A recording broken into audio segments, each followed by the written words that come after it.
دیکھو میں حضرت حکیم الامت تھانوی رحمۃ اللہ علیہ کی ایک بات بتا کر کے آج کی بات کو ختم کرتا ہوں. عجیب ملفوظ پڑھا حضرت تھانوی رحمۃ اللہ علیہ کا. اس میں حضرت نے یہ فرمایا ہے کہ آپ محب میں اپنے الفاظ میں بیان کر رہا ہوں, آپ محب بن جاؤ اللہ کے اور آپ اللہ کے محبوب بن جاؤ, اس کا میں ٹھیکہ لیتا ہوں.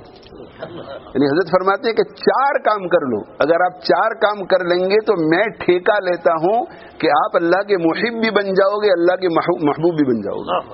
اور پھر اتنا نہیں فرمایا کہ میں ٹھیکہ لیتا, آگے پھر یہ کہنے کے بعد کہا کہ ضرور بن جاؤ گے, ضرور بھی ضرور بن جاؤ گے. یعنی اتنی تاکید سے فرمایا کہ 4 کام کر لو, جو ان 4 کاموں کو کر لے گا تو میں ٹھیکہ لیتا ہوں کہ یحبہم و یحبونہ کی مصداق بن جاؤ گے, اللہ کے محب اور اللہ کے محبوب بن جاؤ گے, ضرور بن جاؤ گے, ضرور بھی ضرور بن جاؤ گے. 4 کام کر لیں گے. سب سے پہلا کام کیا ہے؟ سب سے پہلا کام یہ ہے کہ اعمال میں ظاہراً بھی اور باطناً بھی, ظاہری اعتبار سے بھی اور باطنی دل کے اعتبار سے, اعمال میں ظاہراً بھی اور باطناً بھی شریعت مطہرہ کی پابندی کرو.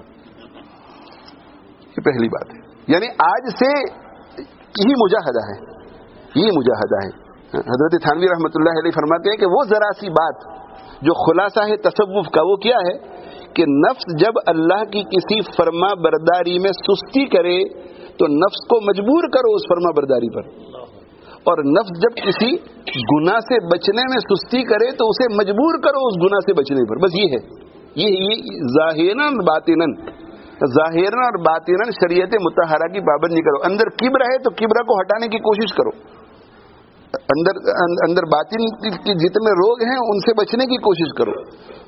اور ظاہراً نماز میں سستی آتی ہے پھر بھی جبر کر کے نماز پڑھو, سستی آتی ہے دل نہیں چاہتا پھر بھی زکوٰۃ دو, مشکل لگتا ہے پھر بھی بد نظری سے بچو, اور کلی طور پر نہ بچا جا سکے تو کوشش شروع کر دو آج سے. تو پہلی بات کیا فرمائی حضرت نے کہ اعمال میں, اپنے روزمرہ کے جتنے بھی اعمال میں, ان میں ظاہراً اور باطن شریعت کی پابندی کرو.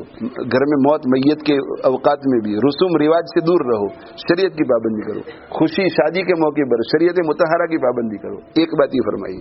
دوسری بات اللہ اللہ کرو, یہ دوسری بات فرمائی. اللہ اللہ کرو یعنی اللہ کو یاد کرو, ذکر شروع کر دو, اللہ اللہ کرو. اور تیسری بات, کبھی کبھی اہل اللہ کے پاس چلے جایا کرو, کبھی کبھی اہل اللہ کے پاس چلے جائے گا. یہ تیسری بات. اور چوتھی بات گھر میں رہتے ہوئے ان کی رہنمائی میں کتابوں کو پڑھو. یعنی ان کو پوچھو کہ آپ کے پاس ہفتے میں 1 مرتبہ بھی ہی آ سکتا ہوں, دور رہتا ہوں تو ہفتے میں مہینے میں 1 دفعہ ہی آ سکتا ہوں, دور دوسرے ملک میں رہتا ہوں سال میں 1 دفعہ ہی آ سکتا ہوں, تو کوئی کتاب آپ مجھے تجویز کرو تو پڑھو. طلبہ علماء ان کی خدمت میں گزارش ہے کہ یہ جو کتاب ہمیں پڑھنی ہے وہ علم بڑھانے کے لیے نہیں, علم بڑھانے کے لیے آپ ماشاءاللہ علماء کرام ہیں, آپ طلبہ ہیں, آپ کو پتہ ہے کہ علم کو کیسے بڑھانا ہے ماشاءاللہ, اس میں آپ کو کسی کی رہنمائی کی ضرورت نہیں. 6 سال پڑھ کر کے آپ کو پتہ ہے, علم آپ اپنے طور پہ بڑھائیے, اس میں جو کتاب پڑھنی ہو پڑھائیے. لیکن یہ جو ہے وہ صحبت کا بدل ہے. یہ تو صحبت کے بدل میں اگر وہ آپ کو فضائل اعمال پڑھنے کے لیے کہیں تو آپ یہ نہ سمجھے کہ یہ تو عوام کی کتاب ہے. آپ کو یہ کہے کہ حیات المسلمین پڑھیے تو آپ یہ نہ کہیے کہ یہ تو عوام کے لیے کتاب لکھی گئی ہے. وہ جو کتاب پڑھنے کے لیے کہیں آپ ایسا سمجھیں کہ یہ صحبت کا بدل ہے, میں ان کے پاس نہیں جا سکتا, اس کی جگہ پہ یہ مجھے پڑھنے کے لیے کہا ہے. تو اس کی شروع سے لے کر اخیر تک اگرچہ مجھے ایک مضمون معلوم ہے, اس کے باوجود بھی چونکہ مجھے میرے شیخ نے کہا اس لیے میں پڑھوں گا اس کو. یہ 4 کام ہیں. پہلا کام شریعت مطہرہ کی پابندی کرنی ہے ظاہراً اور باطناً. دوسرا اللہ اللہ کرنا ہے, اللہ کو یاد کرنا ہے. تیسرا مشایخ اہل اللہ کے بس کبھی کبھی جانا ہے, صحبت صالح.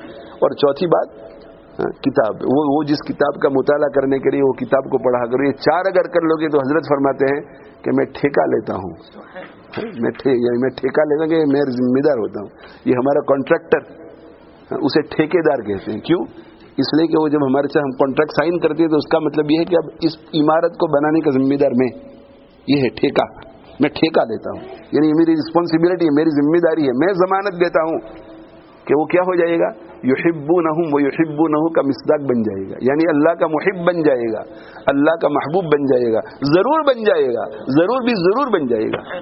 اور یہ کون کہہ رہا ہے؟ یہ حکیم الامت کہہ رہے ہیں. اور حکیم الامت کے اندر کیا خصوصیت ہے؟ نمبر 1 وہ مسلم مفسر قرآن تھے، نمبر 2 مسلم محدث تھے، اور نمبر 3 مسلم فقیہ تھے، اور نمبر 4 مسلم صاحب دل تھے. ایسے آدمی کی بات پر عمل ہمیں اعتماد رکھنا چاہیے. اللہ تعالیٰ شانہ اس میں بہت برکت عطا فرمائے. اللہ تعالیٰ شانہ برکت عطا فرمائے، قبولیت سے نوازے.